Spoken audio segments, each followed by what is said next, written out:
اسلام کہتا ہے نفل نماز پڑھ رہے ہو, ماں نے پکارا یا باپ نے پکارا, نماز توڑ کے ان کی پکار کا جواب دو.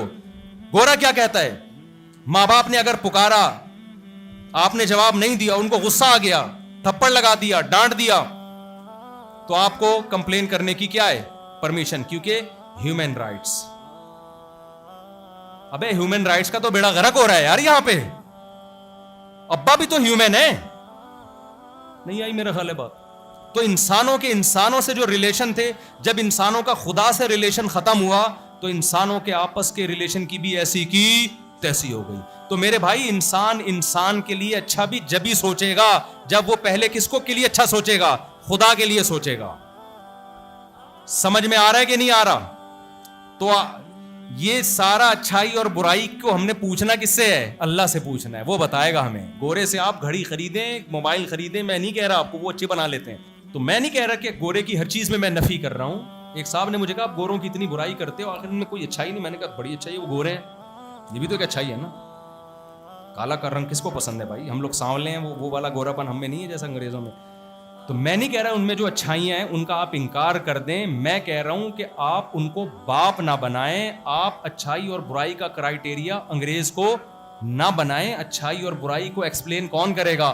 خدا کرے گا. اب میں آپ سے چند معاہدے لے کے بیان سچی مچی کا ختم کر رہا ہوں. جتنے لوگ یہاں بیٹھے ہیں, نوجوان بیٹھے ہیں اتنی, کیونکہ اگر میں کیش نہ کراؤں نا اس بیان کو تو کوئی فائدہ نہیں ہے. ایسے ہی آئیں ایسے اٹھ کے. اللہ کی نظر میں نماز چھوڑنا برا عمل ہے. کافر نماز نہیں پڑھتا. ہم خدا کو مانتے ہیں تو ماننے کے ثبوت کے طور پہ ہمیں نماز کو قائم کرنا پڑے گا. قرآن کہہ رہے ہیں جو بھی ایمان لانے والے لوگ ہیں وہ نمازیں قائم کرتے ہیں. آج سے جتنے لوگ یہاں بیٹھے عزم کریں, جیسے آج عشاء کی نماز پڑھی ہے, کل فجر تکبیر اولیٰ کے ساتھ ہم نے یہاں پڑھنی ہے. آپ کو نیند قربان کرنی پڑے گی. اور اگر نماز آپ سے قضا ہو جائے یا جماعت رہ جائے تو ابھی عزم کریں, ہم نے جرمانہ لگا کے اپنے آپ کو سزا دینی ہے. پنشمنٹ جب تک نہیں ہوگی انسان کا بچہ بنتا نہیں ہے. عزم کرتے ہیں کہ نہیں کرتے؟ یہ کرنا ہے بھائی, یہ ورنہ کھا رہے ہو. اور جب خدا بلاتا ہے حی علی الصلاۃ, اور اللہ کے ظرف بھی دیکھو, اللہ کی برداشت بھی دیکھو, پیدائش سے لے کر اذانے کے حلوا رہا ہے مؤذن سے, حی علی الصلاۃ, حی علی الصلاۃ, حی علی الفلاح, کامیابی کی طرف آؤ. آتا ہے لیکن اللہ پولیس نہیں بھیجتا کہ میں 20 سال سے تیرے کو کہہ رہا ہوں آ جا, نہیں آیا تو پولیس. اللہ نے کہا نہ, مؤذن سے کہا صرف پیغام پہنچانا ہے, گھر جا کے دروازہ نہیں بجانا کسی کا. کیوں؟ ابھی حجت تمام ہونے دو. مرے گا نا میں کہوں گا تو نے سینکڑوں دفعہ حی علی الصلاۃ کا لفظ سنا ہے, سینکڑوں بار, بلکہ لاکھوں بار سنا ہے. تجھے احساس کیوں نہیں ہوا کہ یہ کیوں کر رہا ہے؟ یہ کس نے اس کے ذمے لگایا ہے؟ یہ گورنمنٹ نے لگایا ہے اس کے ذمے, مؤذن کے ذمے, یہ تھانے نے لگایا ہے؟ تو خدا نے لگایا ہے میرے بھائی. ایس ایچ او بھی اگر دن میں 5 دفعہ بلائے نا آپ کو, آپ کا باپ بھی جائے گا, موبائل آ جائے گی اٹھا کے لے جائے گا کہ تو مجھے لفٹ کیوں نہیں کرا رہا ہے. خدا کی ویلیو ایس ایچ او سے تو زیادہ کرو میرے بھائی. 5 دفعہ بلا رہے ہیں اور فجر میں تو کہہ رہے الصلاۃ خیر من النوم, یہ نیند سے بہتر ہے, پھر بھی آپ کے جوں نہیں رینگ رہی. تو آپ یہ نہ سمجھو کہ میں خوش قسمت ہوں. اللہ نے ایک دن حساب و کتاب کا رکھا, وہ ایک دن آئے گی, قبر میں بھی اترنا ہے وہاں پہ. اتنے موٹے موٹے سل کے پتھر لگا کے جاتے ہیں, قسمہ پرسی میں حالت تو دیکھو اس مردے کی کیا ہوتی ہے. تو آج سے عزم کرو 5 ٹائم نماز پابندی سے بولو پڑھنی. میرے بھائی ہمارے نبی نے ہمیں حکم دیا داڑیاں بڑھانے کا. مائیکل جیکسن کیا چاہتا تھا, داڑیاں بڑھیں یا کٹیں؟ اس نے تو ایسی چہرہ بنا لیا تھا نا, داڑھی کاٹ کے بھی سکون نہیں ملا اس کو. اس نے کہا ابھی بھی آدمی لگ رہا ہوں. اس نے کہا کچھ اور کرو. پھر پتہ نہیں تھریڈنگ اور ٹریکٹر چلوائے اس نے, باقاعدہ جڑوں سے بال نکالے. پھر بھی اس نے کہا ابھی وہ مزہ نہیں آ رہا. اس نے کہا پھر گھسائی ہوئی ہے باقاعدہ, استری سے اس کی سلوٹیں دور کی گئیں. اب مجھے کیا پتا, مجھے تو اتنا ہی میک اپ کا پتا ہے بھائی, تو وہی اللہ ہی جانے. سلوٹیں مستری سے. پھر اس نے کہا رنگ کالا ہے تو اور طرح وائٹنس ہونی چاہیے. چپڑا کر کے پتہ نہیں کون سا ڈسمبر کیا ہے, وہ تجربوں کی بھیٹ ہی چڑھ گیا بیچارہ. ابے سیدھا یار دیکھو, اسلام نہیں ہے تو یہ آدمی نے مرد بنایا نا اللہ نے تمہیں, تو دیکھنے میں کیا نظر آؤ بولو. تمام پیغمبروں کے داڑیاں ہیں, اعفاء اللحیٰ. ہمارے پیغمبر کے داڑھی بڑھانے کا حکم. میں خدا نہ خواستہ کسی بغیر داڑھی والے کی توہین نہیں کر رہا, نہ میں کسی کو اپنے سے کمتر سمجھتا ہوں, وہ تو آخرت میں فیصلہ ہوگا بھائی. ہم تو لیکن صحیح بات کرنے کے مکلف تو ہیں نا. ہمت کر کے داڑھی بڑھا لو. اور نوجوانوں کو یہ ہوتا ہے لڑکیاں ہمیں ہینڈسم نہیں سمجھیں گی. او بھائی جو عورت فطرت پہ ہوتی ہے خدا کی قسم اس کو داڑھی والا بندہ اچھا لگتا ہے. جن کی فطرت ہی چینج ہو جائے ان کا الگ بات. آدمی بن جاؤ سیدھے سیدھے فیصلہ کر لو ہم کیا ہیں آج سے کیا ہیں. اب تو LGBT آ گیا تو پتہ ہی نہیں چل رہا یہ ہی ہے شی ہے بیچ کا ہے کیا ہے. عجیب عجیب چیزیں آ رہی ہیں. یہ پاکستان میں کم ہے شکر ہے, مرد مرد لگتا ہے عورت عورت. غیر مسلم کنٹریز میں ایسا بیڑا غرق ہوا ہے نا, ایسا فطرتیں چینج ہوئی ہیں کہ اللہ کی قسم سمجھ میں ہی نہیں آ رہا ہوتا یہ آدمی ہے عورت ہے کیا ہے یہ. اگر آپ نے ابھی بریکیں نہیں لگائی نا تو ہمارا فیوچر بھی. میں تھائی لینڈ گیا, میں کئی دفعہ پوچھتا تھا کیا بھائی کیا کون سا صیغہ استعمال کروں اس کے لیے. ایک دفعہ تو میں گیا, ہم لوگ جنگل میں رات گزارنے کے لیے کیمپنگ کے لیے گئے. تو مجھے شوق ہوتا ہے کسی بھی قوم کا کلچر دیکھنے کا. تو ہمارے قریب میں ایک کیمپ تھا, وہاں 2 خواتین مچھلی بنا رہی تھیں. میرے ساتھ ڈیفینس کے یہاں کراچی کے لڑکے تھے جنہوں نے مجھے انوائٹ کیا تھا, دوست تھے میرے. تو میں ان کے ساتھ میں نے کہا ذرا ان خواتین سے جا کے انٹرویو لیتے ہیں ذرا. تو مجھے تو تھائی زبان نہیں آتی تھی. میں نے کہا آپ ٹرانسلیشن کرنا, میں ان سے پوچھتا ہوں کہ آپ لوگ کیا پکا رہے ہو. ہوتا ہے انسان کو شوق. تو وہ 2 خواتین بیٹھی ہوئی ہیں, تو وہ نا مچھلی کو بوائل ان کے میں کھانے دیکھنا چاہتا تھا. تو میں پگڑی وگڑی پہنی ہوئی, مجھے لے گئے وہ, اور پہلے انہوں نے میرا تعارف کروایا کہ یہ مفتی صاحب ہیں ہمارے ایک روحانی پیشوا ہیں, تو یہ آپ سے کچھ پوچھنا چاہتے ہیں. تو میں نے ان سے پوچھا یہ مچھلی نا جیسے کلچر سمجھنے کے لیے کیا کھاتے ہیں, ان کے ناشتے کیا ہوتے ہیں, کیسے رہتے ہیں.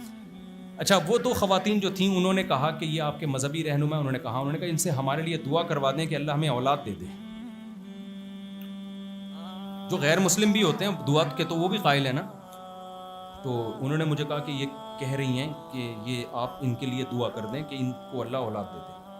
تو میں نے کہا ان میں سے کس کو, یعنی دونوں کے ہی نہیں ہو رہی اولاد, یا کیا مسئلہ کیا ہے, یعنی میں سمجھا نہیں نا. تو انہوں نے کہا ہم دونوں میاں بیوی ہیں, ہمارے لیے دعا کر دیں.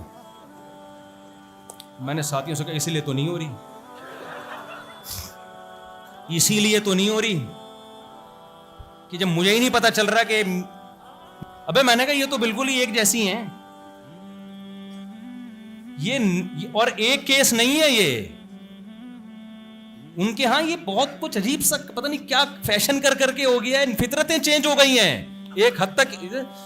جیسے فارمی مرغی کئی نسلوں کے بعد اب وہ کڑک ہونا ہی بند ہو گئی ہے نا, اب تھوڑی انڈے پہ بیٹھتی ہے. ہمارے ایک مرغی انڈے دیے جا رہی ہے, ہم کسی اور مرغی کے نیچے رکھنا. میں نے کہا بیٹھ کیوں نہیں رہی انڈوں پہ. انہوں نے کہا اس کی اتنی نسل چینج ہو کے انڈوں پہ بیٹھنا, ونس اپون اے ٹائم مرغی انڈوں پہ بیٹھا کرتی تھی, اب بھول گئی ہیں وہ, کیونکہ انڈوں سے اٹھا کے نا ان کو وہ انڈے ہی دلوائے, وہ بیٹھ ہی نہیں. فطرت چینج ہو گئی میرے بھائی, کیا کر رہے ہو تم. تو اس لیے ہمت کر کے کیا کر لو, کچھ نہیں. شروع میں تھوڑا سا عجیب لگتا ہے, اس کے بعد چہرہ خوبصورت ہو جاتا ہے, پھر کٹاؤ گے تو برا لگے گا. اور میرے بھائی تیسرا کام, وہ تو میں لازمی کروا کے جاتا ہوں. ایک اہم کام ہے صلہ رحمی, جن میں سب سے پہلے کیا ہے, ماں باپ. آج سے عزم کرو ماں یا باپ کے سامنے زبان نہیں چلانی, ان پہ خرچ کرنا ہے. کبھی اونچ نیچ ہو جائے تو اللہ سے توبہ استغفار کر لو. سمجھ رہے ہو کیا کر لو.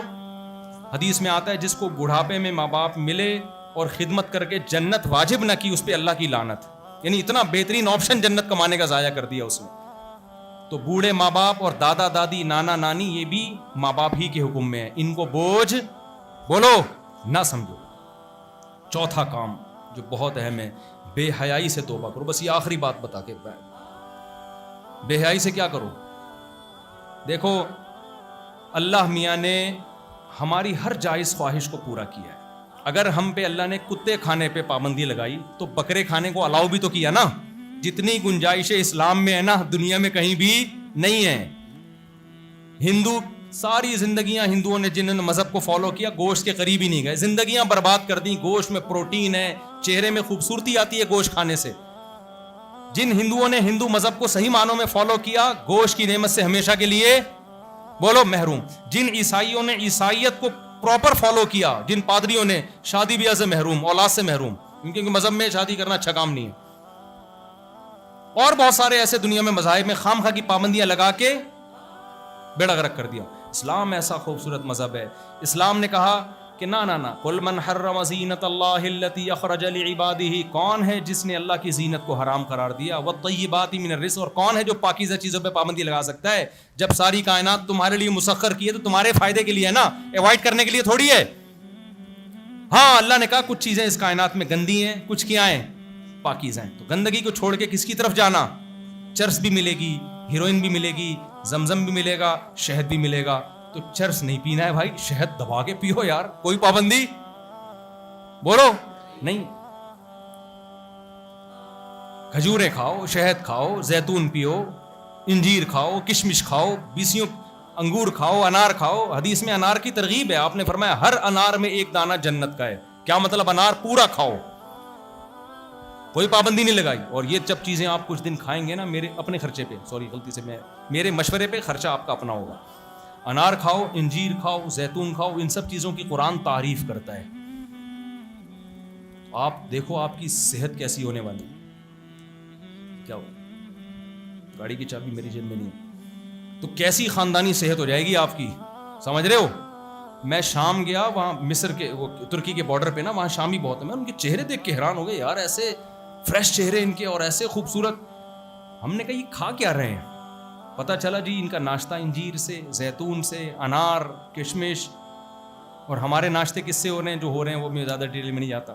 خیر, تو اللہ میاں نے کوئی پابندی نہیں لگائی, گندی چیزوں پہ پابندی. کتا بلی مت کھاؤ, گائے کھا لو, بکرا کھا لو, دمبا کھا لو, مرغی کھا لو, انڈا کھا لو. کیا خیال ہے؟